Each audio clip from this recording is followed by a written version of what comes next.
Unlike pipes, ducting, and other service items which can be fire stopped and forgotten, low voltage wiring, such as voice and data cabling, almost always require future access.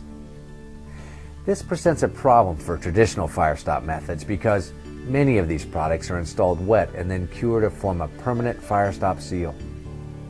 This makes future retrofit difficult and time-consuming since the cables are literally glued together as the fire stop compound cures. There are, however, alternative solutions available for sealing high-traffic openings and smoke and fire barriers, which allow you to easily handle future retrofits. In this video, we'll discuss how to determine what products and methods should be used to properly fire stop high-traffic openings with retrofit in mind. Most fire stop materials are designed to be installed once and left alone, which is fine unless future access is needed. Penetrations in fire barriers that may require future access are known as high-traffic openings. The most common examples include cabling through interduct, sleeves, tray, and raceways. A common example is a penetration made in a temporary smoke or fire barrier. While these openings must be properly sealed, a re-enterable fire stop material simplifies the work when changes are made. Naturally, the amount of change that an opening sees differs from one facility to another, making a universal definition for the term high traffic impossible. For this reason, many facilities have carefully reviewed which penetrations require the most frequent access and physically labeled them as high traffic to remove any confusion in the field. Traditional fire stop compounds such as caulk and mortar are not considered re-enterable or retrofittable because they're installed wet and then cure or dry, making them labor-intensive to remove and expensive to replace. Re-enterable or retrofittable are industry terms describing fire stop materials that are specifically designed for high-traffic openings because they can be easily removed and replaced. Products such as fire stop pillows and putty don't cure, are quick and easy to change, and are by far the most popular fire stop choice for high-traffic openings. While re-enterable fire stop materials may cost more initially, they quickly pay for themselves as they don't need to be replaced each time there's a change. Caution should be exercised, however, as some products that are marketed as re-enterable are in fact very difficult and time-consuming both to install and then remove and reinsert.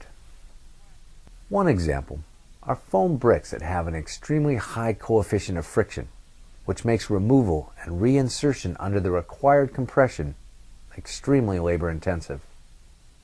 Another example are sheet materials that are complex and time-consuming to install because of the need for custom fabrication and the use of putty, wrap strip, composite sheets, fasteners, and caulking compound and seam plates. These products also require an excessive amount of labor during retrofit, even for simple cable changes, first to remove all these components and then to replace them again. Clearly, many different approaches exist, all of which are legitimate products with UL fire stop listed systems. The key to system selection in high traffic openings is thoroughly understanding the differences of each, so that it is clear not only how easy or difficult a system is to install initially, but also during the many retrofit cycles anticipated over time. Not only will this careful selection process minimize operating costs and improve compliance, but it will also help to ensure life safety. Once you have determined that a penetration is indeed high traffic, the next step is to find a UL system that permits a re-enterable fire stop. Many facilities have standardized operating practices that specify this for you. The UL system drawing dictates what products may be used and how they may be installed for your specific application. To locate the proper UL system, consult the System Drawing Index at the front of the UL Fire Resistance Directory. It is here that you will learn if re-enterable products like putty and pillows are permitted, or if a more permanent product must be used.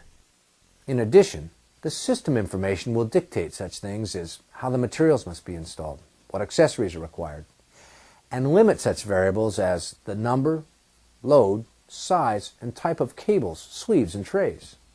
For example, If we have a small cable bundle through a sleeved opening in a 2-hour gypsum wall, we might search for a system drawing and find that we can achieve a 1 or 2-hour rating by installing a 5/8 inch depth of either firestop sealant or putty. Because we want a re-entrable material, the system using putty would be favored. However, that same system has a maximum cable load limit of 47%. So if your as-built condition exceeded that amount, well, you'd have to either reduce the number of cables in the sleeve or continue searching for another system that permitted a greater cable load.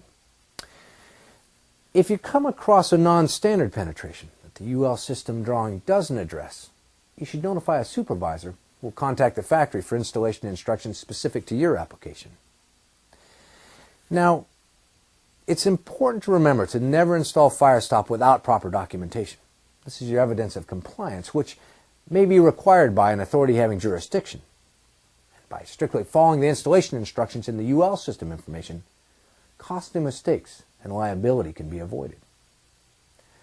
While all this may seem like overkill, it's done because firestop is easily prone to misinstallation, especially in cable applications.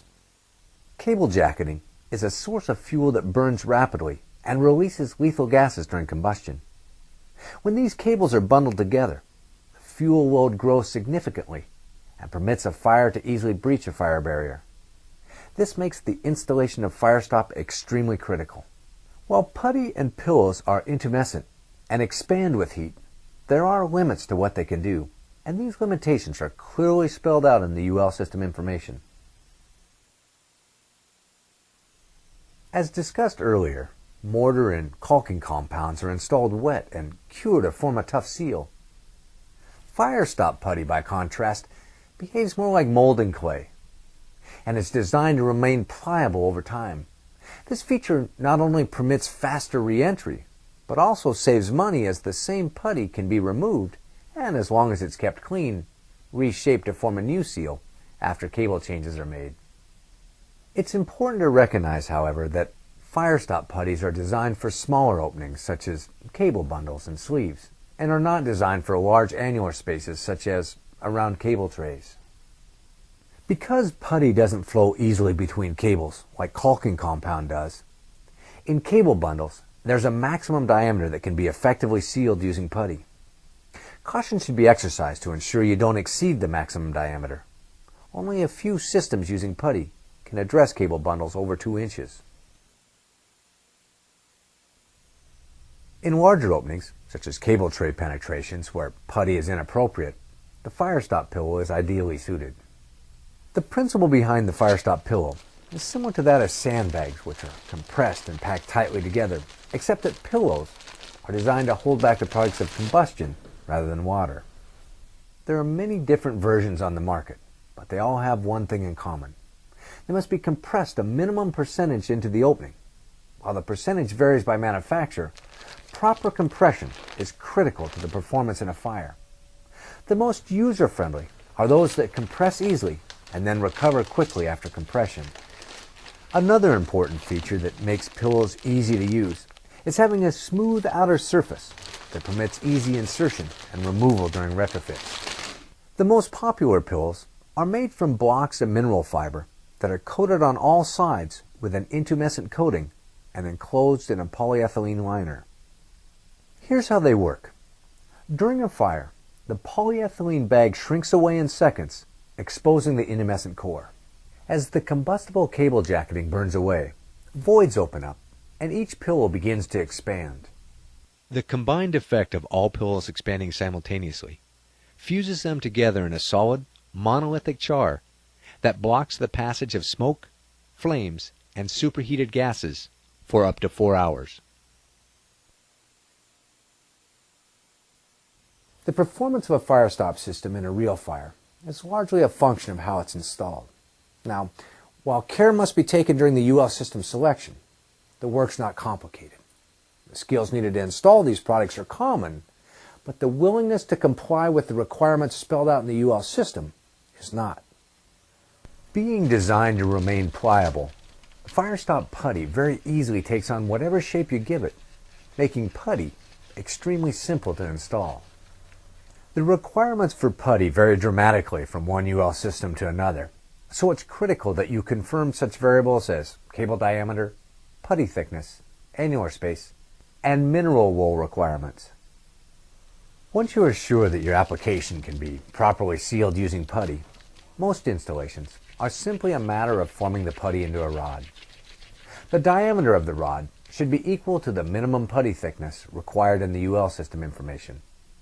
When mineral wool is required, be sure to recess it into the opening, leaving enough room for the proper depth of putty. Then bend the rod of putty around the cable bundle and between the cables if any gaps are present or the spacing allows it. Form a secure bond to both the cable bundle and the surrounding construction, in this case a metal sleeve. Wall systems require a symmetrical seal, so be sure to seal the other side in the same manner. When removing putty for retrofit, be sure to set it aside in a clean location to keep it from becoming contaminated with gypsum dust or other debris.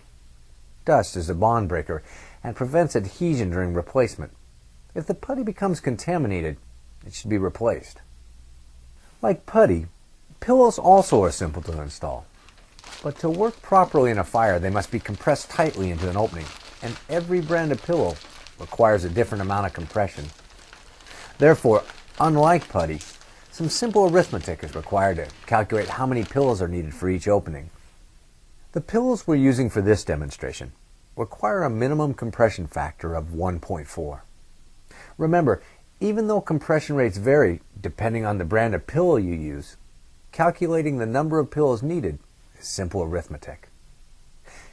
We start by calculating our opening size, which in this case is 11 inches high by 18 inches wide, or 198 square inches. Next, we calculate the area taken up by the tray and cable load. Now, the tray is 4 inches high and 12 inches wide, which would take up 48 square inches if fully loaded.